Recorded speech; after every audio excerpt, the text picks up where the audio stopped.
ठंड में गरीब का घोंसला। गांव में रमेसर नाम का एक गरीब आदमी रहता था।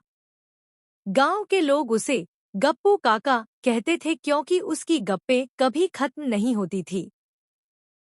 उसके पास पहनने के लिए ढंग के कपड़े नहीं थे और रहने के लिए एक पुरानी झोपड़ी थी, जिसे वो खुद घोंसला कहता था। ठंडी हवाओं के कारण वह अक्सर कांपता रहता और हर किसी से कहता, भैया, मेरे घोंसले में इतनी ठंड लगती है कि छिपकली भी रजाई में घुस जाए। गांव में कड़ाके की ठंड पड़ रही थी। अमीर लोग मोटे मोटे कंबल ओढ़कर हीटर के पास बैठे मजे ले रहे थे और इधर गप्पू काका अपने घोंसले में ठंड से जूझ रहे थे। उन्होंने सोचा कि कुछ तो करना पड़ेगा, नहीं तो इस बार ठंड उनके जीवन की आखिरी ठंड साबित होगी। गप्पू काका ठंड से बचने के लिए उपाय खोजने निकल पड़े। पहले वो गांव के चौधरी के पास गए। चौधरी साहब, ठंड बहुत लग रही है, कुछ मदद कर दीजिए। चौधरी साहब बोले, गप्पू, मेरे पास तो पहले से ही इतने सारे रिश्तेदार ठहरे हुए हैं, मैं कहाँ से रजाई दूं? गप्पू काका निराश हो गए, लेकिन उन्होंने हार नहीं मानी। वे गांव के स्कूल मास्टर के पास गए। मास्टर जी ने सुनते ही उन्हें गणित का सवाल थमा दिया। अगर तुम्हारे पास 5 रजाइयां हैं और 2 रजाइयां फट चुकी हैं, तो कितनी बचेंगी? गप्पू काका बोले, मास्टर जी, सवाल मत पूछिए, रजाई दीजिए।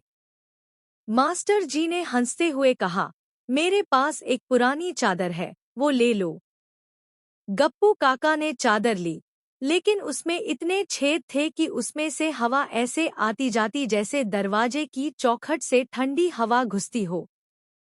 उन्होंने ठंड से बचने के लिए एक अनोखा उपाय सोचा। गप्पू काका ने गांव के मंदिर से घंटी उधार ली और अपने घोंसले के बाहर टांग दी।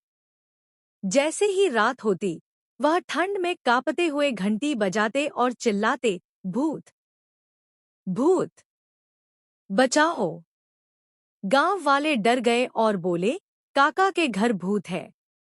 गांव के चौधरी ने कहा, अरे, कोई पंडित बुलाओ।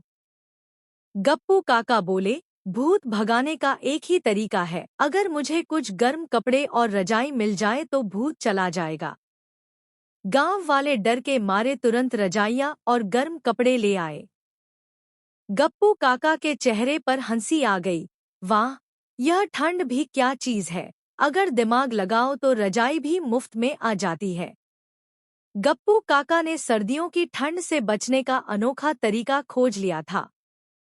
लेकिन गांव के बच्चे समझ गए कि काका ने सबको बेवकूफ बनाया है। उन्होंने एक दिन उनका भंडाफोड़ करने की सोची।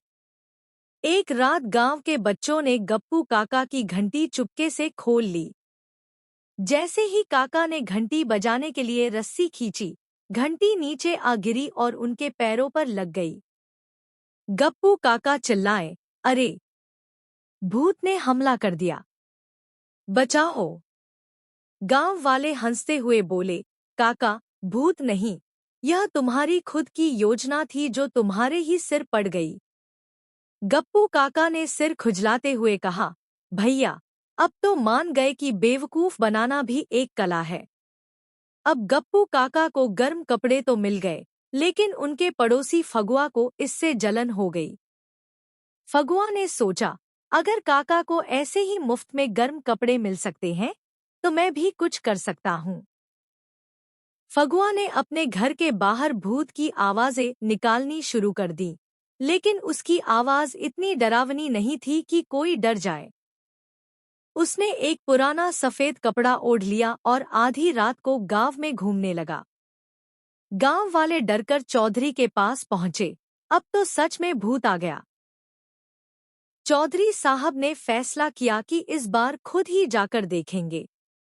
जैसे ही चौधरी साहब पहुंचे, फगुआ गलती से एक गड्ढे में गिर पड़ा और उसकी पोल खुल गई। गांव वाले हंसते हंसते लोटपोट हो गए। उन्होंने कहा, गप्पू काका के नकलची, अगली बार कुछ नया सोच। गप्पू काका और फगुआ की शरारतें अब पूरे गांव में चर्चा का विषय बन गईं। गांव के बुजुर्गों ने एक बैठक बुलाई और फैसला किया कि अब से कोई भी गरीब ठंड में परेशान नहीं रहेगा। हर साल गांव के लोग मिलकर जरूरतमंदों के लिए गर्म कपड़े इकट्ठा करेंगे। गप्पू काका को अपनी गलती का एहसास हुआ और उन्होंने कहा, ठगी से मिली रजाई की गर्मी उतनी सुकून नहीं देती जितनी ईमानदारी से मिली मदद की। गांव वालों ने उनकी बात मान ली और इस घटना के बाद गांव में कोई भी व्यक्ति ठंड से नहीं मरा। शिक्षा। इस कहानी से हमें यह सीख मिलती है कि आवश्यकता ही आविष्कार की जननी होती है, लेकिन ईमानदारी के साथ जुगाड़ करना चाहिए। साथ ही जरूरतमंदों की मदद करनी चाहिए ताकि कोई ठंड से पीड़ित न हो। दोस्तों, कृपया हमारे चैनल को सब्सक्राइब करें @चुलबुली स्टोरी टीवी। चुलबुल स्टोरी टीवी यूट्यूब चैनल में आपका स्वागत है। हमारी सभी कहानियों में वयस्कों के लिए एक सबक शामिल है। सभी पीढ़ियों के लिए नवीनतम हिंदी कहानियों और शैक्षिक सामग्री के लिए चैनल की सदस्यता लें। हम आपको सभी के लिए विभिन्न प्रकार की उच्च गुणवत्ता वाली एनिमेटेड कहानियां प्रदान करते हैं। आपके संपर्क करने पर हमें हमेशा खुशी होती है। कृपया अपनी प्रतिक्रिया कमेंट बॉक्स में साझा करें। आपके प्यार और समर्थन के लिए धन्यवाद।